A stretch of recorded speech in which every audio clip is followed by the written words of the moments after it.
ठीक है, अगर इस डिटर्मिनेंट का वैल्यू जीरो नहीं है तो सिस्टम ऑफ इनका कभी भी कंसिस्टेंट नहीं हो सकता है। बट अगर इस डिटर्मिनेंट का वैल्यू जीरो है तब वो क्या हो जाएगा, सिस्टम कंसिस्टेंट हो भी सकता है, नहीं भी हो सकता। एक बार फिर से, अगर लैम्डा का वैल्यू 9/13 के इक्वल नहीं है तो ये डिटर्मिनेंट का वैल्यू जीरो नहीं होगा। अब इस डिटर्मिनेंट का वैल्यू जीरो नहीं होगा तो सिस्टम कंसिस्टेंट नहीं होगा। अब अगर इस डिटर्मिनेंट का वैल्यू जीरो है तो फिर यहाँ पे दो पॉसिबिलिटी हो सकती है। अभी मैंने पीछे बताया है कि सिस्टम कंसिस्टेंट हो भी सकता है, नहीं भी हो सकता है। तो हम लोग क्या करेंगे, लैम्डा का वैल्यू 9/13 डाल के चेक करेंगे कि इन तीनों इक्वेशंस में क्या चल रहा है। क्या चल रहा है इसका मतलब कि ऐसा तो नहीं है कि कोई भी दो लाइंस पैरेलल आ गई या तीनों लाइंस नॉन पैरेलल आ गई, क्या हो रहा है वो चेक करेंगे। तो लैम्डा का वैल्यू हमने क्या किया कि पहले इक्वेशन में डाला लैम्डा इज इक्वल टू 9/13, तो फर्स्ट इक्वेशन ये मिल गया। इसका हमने स्लोप कैलकुलेट कर लिया -1/2, ठीक है, फर्स्ट लाइन का। फिर हमने सेकेंड इक्वेशन में तो लैम्डा है ही नहीं तो यहाँ से इसका स्लोप कर लिया कैलकुलेट 2। थर्ड इक्वेशन को हमने कैलकुलेट इसका स्लोप निकाला -1। तो हमें क्या मिला कि जो तीनों लाइंस है ना वो आपस में none of the lines are parallel to each other, hence for lambda is equal to 9/13 the system of equation 1, 2 and 3 are consistent। इसका क्या मतलब है कि तीनों लाइंस जो है ना आपस में पैरेलल नहीं मिली। मान लो कि लैम्डा का वैल्यू हमने यहाँ पे 9/13 डाला होता ना और कोई भी दो लाइंस पैरेलल हो जाती या तीनों लाइंस आपस में पैरेलल हो जाती तो फिर सिस्टम ऑफ इक्वेशन क्या हो जाता, इनकंसिस्टेंट हो जाता। बट यहाँ पे हमने लैम्डा का वैल्यू 9/13 डाला तो फर्स्ट इक्वेशन हमें क्या मिला, 9x + 18y + 39 is equal to 0। ये फर्स्ट इक्वेशन मिल गया। इसका स्लोप हमने क्या कैलकुलेट कर लिया, -1/2। फिर दूसरा लाइन हम का स्लोप क्या मिला 2, तीसरे लाइन का स्लोप क्या मिला -1। तो तीनों लाइन्स का स्लोप डिफरेंट मिल गया। इसका मतलब है कि तीनों लाइन्स आपस में नॉन पैरेलल है। तो नॉन पैरेलल के लिए दो कंडीशन बता रखा मैंने, एक तो ये कंडीशन बताया मैंने, एक ये कंडीशन बताया है। तो ये कंडीशन नहीं होगा, ये कंडीशन होगा। ये क्यों नहीं होगा, बिकॉज हमने जो लैम्डा का वैल्यू है ना वो डेल्टा को ज़ीरो करके निकाला है। तो अगर वहाँ पे उस केस में डेल्टा को ज़ीरो करके निकाला है और अगर हमें क्या बोलता हूँ तीनों लाइंस आपस में क्या हो जाए, नॉन पैरेलल हो जाए, तो फिर ये कंडीशन आ जाएगा। ठीक है, तुम देख लेना यहाँ पे ये जो तीन इक्वेशंस दे रखे हैं ना यहाँ पे निकाला है, एक ये इक्वेशन और एक ये equation, equation number 5 and equation number 6। इसमें तुम करना क्या कि किसी भी दो इक्वेशन से तुम x और y का वैल्यू निकालना और थर्ड इक्वेशन में डालना, वो सेटिस्फाई कर जाएगा।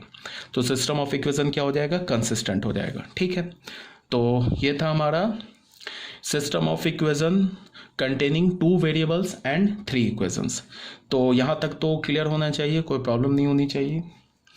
अब आ जाओ थर्ड पॉइंट पे जो कि हमारा इम्पॉर्टेंट है। ये जो थर्ड पॉइंट है ना ये इम्पॉर्टेंट है, तो इसको ज़रा ध्यान से देखो। थर्ड पॉइंट में क्या दे रखा है, system of equations in 3 variables and 3 unknowns. यही इंपॉर्टेंट है। अब यहाँ पे हमारे पास क्या होगा, सिस्टम ऑफ इक्वेशन कैसा मिलेगा, जिसमें 3 वेरिएबल्स होंगे एंड 3 अननोन्स होंगे। ठीक है, इसको इस टाइप के इक्वेशन को हम, जिसमें 3 वेरिएबल्स हो 3 अननोन्स हो, 4 वेरिएबल्स हो 4 अननोन्स हो, 5 वेरिएबल्स हो 5 अननोन्स हो, मतलब क्या है, number of equations and number of variables जिसमें सेम हो, इसको हम दो मेथड से सॉल्व करते हैं। पहला क्रैमर्स रूल से, क्रैमर्स रूल को हम क्या बोलते हैं, डिटर्मिनेंट मेथड, और दूसरा गॉस जॉर्डन मेथड जिसको हम मैट्रिक्स मेथड बोलते हैं। तो ये दोनों रूल कब हम लोग अप्लाई करते हैं, जिसमें number of variables and number of equation same हो, उसमें जाके ये दो हम रूल्स अप्लाई करते हैं। ठीक है, तो तुम्हें जेई मेंस और जेई एडवांस के केस में तुम्हें सिर्फ 3/3 मतलब 3 अननोन एंड 3 इक्वेशंस यही मिलेंगे। 4 अननोन्स एंड 4 इक्वेशंस ऐसा जो तुम्हें सिस्टम ऑफ इक्वेशन है नहीं मिलेगा जेई मेंस और एडवांस तक। ठीक है, जो हमारे सिलेबस में क्या है, 3 इक्वेशंस एंड 3 अननोन्स, जिसमें 3 अननोन्स होंगे, 3 वेरिएबल्स होंगे एंड 3 इक्वेशंस होंगे। तो अब बच्चों ना इसको थोड़ा ध्यान से सुनो, ये थोड़ा इन्वॉल्व है। इन्वॉल्व बोलने का मतलब ये थोड़ा इसे तुम्हें कंसेप्चुअली समझना होगा। ठीक है, कोई बहुत टफ भी नहीं है। तो हमने क्या बोला, consider the system of equation in 3 variables and 3 unknowns. तो इसके दो मेथड है, डिटर्मिनेंट मेथड जिसको हम क्रैमर्स रूल बोलते हैं, और दूसरा हमारा क्या है, गॉस जॉर्डन मेथड जिसको हम मैट्रिक्स मेथड बोलते हैं। ठीक है, तो स्टार्ट करते हैं क्रैमर्स रूल से। क्रैमर्स रूल इंपॉर्टेंट है बोलने की जरूरत ही नहीं है, कई बार बोल दिया। जेई मेंस जेई एडवांस में Cramer's rule and Gauss Jordan method तुमको क्वेश्चन में गिवन नहीं होगा। देखो बता रहा हूँ, जेई मेंस और जेई एडवांस में क्वेश्चन कैसे आएंगे, वो ऐसे नहीं होगा कि solve this equation by Cramer's rule या solve this equation by Gauss Jordan method, ऐसा कोई क्वेश्चन नहीं होगा।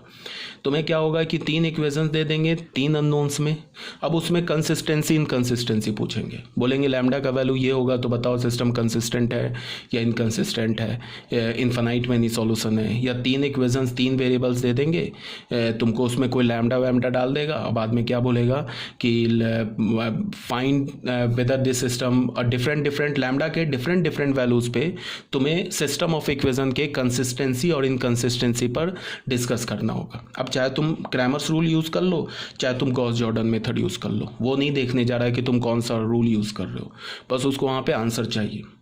ठीक है, लैम्डा कुछ डाल देगा, उसका क्या बोलेगा कि लैम्डा का वैल्यू ये होगा तो बताओ सिस्टम में क्या होगा, इन्फिनाइटली में नहीं सॉल्यूशन हो रहा है, नो सॉल्यूशन हो रहा है, या क्या बोलता हूँ यूनिक सॉल्यूशन हो रहा है, कंसिस्टेंट है इनकंसिस्टेंट है, ऐसे ही करके कुछ पैरामीटर्स डाल के क्वेश्चंस गिवन होंगे, तुम देख सकते हो प्रीवियस ईयर में। तो हम लोग स्टार्ट करते हैं क्रैमर्स रूल। क्रैमर्स रूल में मैंने क्या बोला कि number of equations and number of variables क्या होंगे, सेम होंगे। और फिर ये भी मैंने बोला कि जेईई मेंस एडवांस में 3 वेरिएबल्स एंड 3 अननोन्स होंगे। ऐसे अगर 4 वेरिएबल्स एंड 4 अननोन्स हैं तो उसका भी जो मेथड है बिल्कुल एग्जैक्टली सेम है। जैसे अभी हम लोग 3 वेरिएबल्स 3 अननोन के लिए कर रहे हैं, एक्स वाई का वैल्यू और जेड का वैल्यू निकालेंगे यूनिक सॉल्यूशन के केस में, वो सेम ही है, बट वो आएगा नहीं, 3 वेरिएबल्स एंड 3 अननोन्स ही है। तो इसमें आप देख लो, ये important for JEE Mains and JEE advance. इसमें मैंने क्या बोला, consider the system of equation of 3 variables and 3 equations. यहाँ पे बच्चों क्या है कि यहाँ पे देखो, ये पहला इक्वेशन है, ये दूसरा इक्वेशन है, ये तीसरा इक्वेशन है। इसमें 3 वेरिएबल्स है एक्स वाई जेड में एंड 3 वेरिएबल्स हैं एंड 3 इक्वेशंस हैं। इसमें मैंने क्या किया कि एक मैंने डेल्टा मैट्रिक्स लिया, सॉरी डिटर्मिनेंट लिया, इसको हम क्या बोलते हैं, कोफिशिएंट डिटर्मिनेंट। इसमें हम क्या करते हैं, जो एक्स वाई जेड का जो कोफिशिएंट है ना, उससे बनने वाला एक डिटर्मिनेंट हमने कैलकुलेट कर लिया, इसको हमने क्या बोला, डेल्टा। फिर हमने दूसरा डिटर्मिनेंट कैलकुलेट किया डेल्टा 1।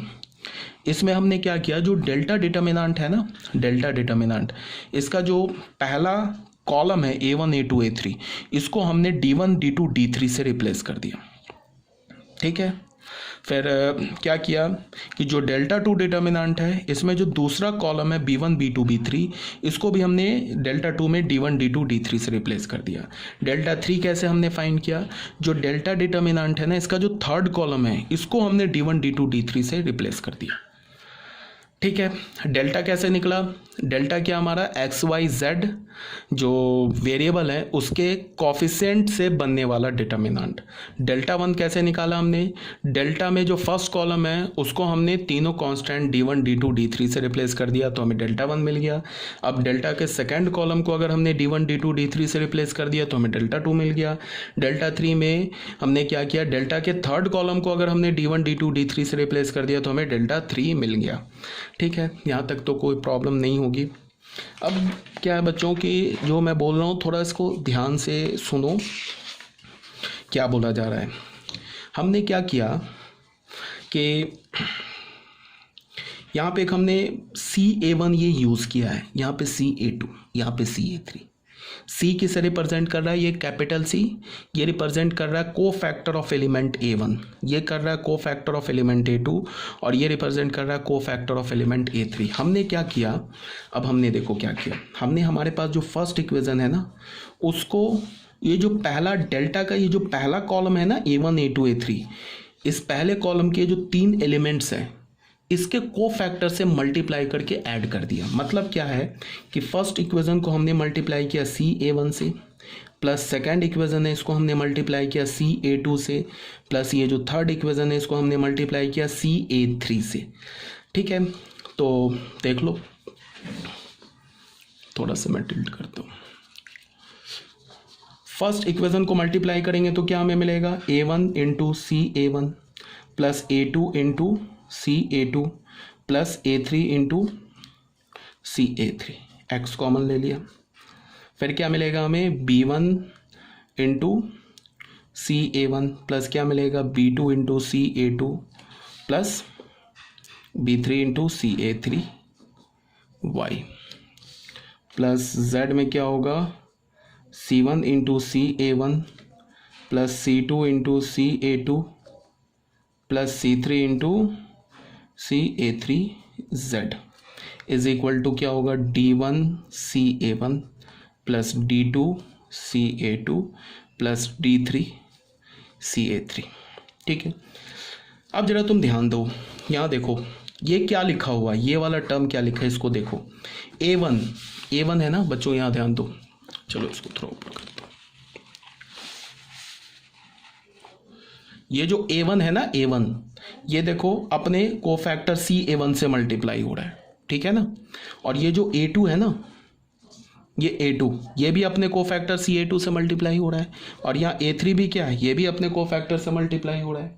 तो इसका क्या मतलब है, मैंने क्या बोला कि इसका ये मतलब हुआ कि फर्स्ट कॉलम का जो हर एक एलिमेंट है वो अपने कोफैक्टर से मल्टीप्लाई होके ऐड हो रहा है। तो मैंने क्या बोला था कि अगर तुम किसी भी डिटर्मिनेंट के किसी भी रो या किसी भी कॉलम के एलिमेंट को अपने कोफैक्टर से मल्टीप्लाई करके ऐड करोगे तो हमें डिटर्मिनेंट का वैल्यू मिल जाएगा। तो ये क्या है, फर्स्ट कॉलम का एलिमेंट अपने क्रॉसपॉन्डिंग कोफैक्टर से मल्टीप्लाई हो रहा है, तो इसका वैल्यू क्या मिलेगा, डेल्टा मिल जाएगा। ठीक है, अब इसको देखो, ये क्या है हमारा CA1 B1 B2 B3, ये जो तीन एलिमेंट्स है ना B1 B2 B3, ये तो सेकंड कॉलम के एलिमेंट है, बट ये CA1 CA2 CA3 ये जो है ये तो फर्स्ट कॉलम का कोफैक्टर है ना।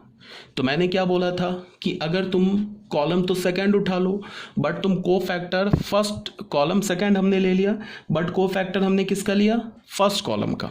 अगर तुम फर्स्ट कॉलम के एलिमेंट सेकंड कॉलम के एलिमेंट को फर्स्ट कॉलम के एलिमेंट्स के कोफैक्टर से मल्टीप्लाई करके ऐड करोगे तो उसका वैल्यू 0 मिलता है। ठीक है, तो यहाँ क्या है, एलिमेंट जो है वो तो सेकंड कॉलम का बट कोफैक्टर तो फर्स्ट कॉलम का है, तो इसका वैल्यू क्या मिल जाएगा हमें 0। अब यहाँ पे आ जाओ, ये एलिमेंट तो थर्ड कॉलम का है बट कोफैक्टर किसका है, फर्स्ट कॉलम का है, तो इसका वैल्यू क्या मिल जाएगा 0। अब ये आ जाओ, ये D1 इसको तुम जरा ध्यान से देखो। अच्छा, A1 इस एलिमेंट का जो कोफैक्टर है और ये जो D1 एलिमेंट का जो कोफैक्टर, ये दोनों सेम होगा। ठीक है, कैसे, A1 का कोफैक्टर कैसे निकालोगे, first column and first row को हटा दोगे, तो इससे बनने वाले डिटर्मिनेंट का वैल्यू क्या होगा, A1 का कोफैक्टर। तो D1 का भी कोफैक्टर कैसे होगा, फर्स्ट कॉलम और फर्स्ट रो को हटा दो तो सेम एलिमेंट सेम डिटर्मिनेंट मिलेगा। फिर A2 का कोफैक्टर कैसे निकालोगे, सेकेंड रो फर्स्ट कॉलम हटा दोगे, तो ये चार एलिमेंट्स का डिटर्मिनेंट इनटू नेगेटिव साइन। तो D2 का भी कोफैक्टर देख लो, सेम मिलेगा, चार एलिमेंट का डिटर्मिनेंट इनटू नेगेटिव साइन। तो ये क्या मिल रहा है, ये CA1 जो है ना एक्चुअली क्या लिखा है, CD1 प्लस ये D2 लिखा है ना, ये CD2 लिखा है, प्लस ये D3 लिखा है ना, ये CD3 लिखा है। बिकॉज क्या है हमारे पास यहाँ पे क्या है, A1 का कोफैक्टर या D1 का कोफैक्टर ये इक्वल है, A2 का कोफैक्टर या D2 का कोफैक्टर ये इक्वल है, और A3 का कोफैक्टर या D3 का कोफैक्टर ये इक्वल है। तो हमें यहाँ से क्या मिल गया, फाइनली इक्वेशन हमने क्या दिया, डेल्टा इंटू एक्स प्लस ये 0 और यहाँ से ये क्या मिल गया, ये डेल्टा 1 मिल गया। क्यों, बिकॉज डेल्टा 1 के फर्स्ट कॉलम के हर एक एलिमेंट को हमने उसके क्रॉसपॉन्डिंग कोफैक्टर से मल्टीप्लाई करके ऐड किया है, तो हमें इसका वैल्यू क्या मिल गया, डेल्टा 1। सिमिलरली सेम लाइन पर अगर तुम फर्स्ट इक्वेशन को जो इस डेल्टा है ना, डेल्टा ये जो सेकंड कॉलम का एलिमेंट है, ठीक है, फर्स्ट को तुम मल्टीप्लाई करो CB1 से, सेकंड को मल्टीप्लाई करो CB2 से, प्लस थर्ड को मल्टीप्लाई करो CB3 से। मतलब क्या है कि ये फर्स्ट इक्वेशन को तुम सेकंड कॉलम के का जो फर्स्ट एलिमेंट है ना इसके कोफैक्टर से मल्टीप्लाई करो, सेकंड इक्वेशन को तुम सेकंड कॉलम का जो सेकंड एलिमेंट है ना B2 इसके कोफैक्टर से मल्टीप्लाई करो, ये थर्ड इक्वेशन को सेकंड कॉलम का जो थर्ड एलिमेंट है ना B3 इससे मल्टीप्लाई करके ऐड करो। सेम लॉजिक से हमें क्या मिल जाएगा, delta y is equal to delta 2। ठीक है, अगेन तुम अगर ऐसे करोगे, फर्स्ट इक्वेशन को C1 से, सेकंड इक्वेशन को तुम C2 से, प्लस थर्ड इक्वेशन को तुम C3 से मल्टीप्लाई करोगे। मतलब क्या है कि फर्स्ट इक्वेशन को थर्ड कॉलम का जो C1 एलिमेंट है ना इसके कोफैक्टर से मल्टीप्लाई करो, सेकंड इक्वेशन को सेकंड कॉलम के सेकंड एलिमेंट के कोफैक्टर से मल्टीप्लाई करो, थर्ड इक्वेशन को थर्ड कॉलम के थर्ड एलिमेंट से मल्टीप्लाई करो। क्या बोल रहा हूँ कि जो थर्ड कॉलम है ना, थर्ड कॉलम का जो पहला एलिमेंट है C1 इसका कोफैक्टर निकालो, उसको फर्स्ट इक्वेशन से मल्टीप्लाई कर दो। ये जो थर्ड कॉलम का जो सेकंड एलिमेंट है C2 इसका कोफैक्टर निकालो, उसको सेकंड इक्वेशन से मल्टीप्लाई कर दो। और ये थर्ड कॉलम का जो थर्ड एलिमेंट है C3 इसका कोफैक्टर निकालो, उसको थर्ड इक्वेशन से मल्टीप्लाई करके ऐड करो। तो तुम्हें क्या मिल जाएगा, delta Z is equal to delta 3।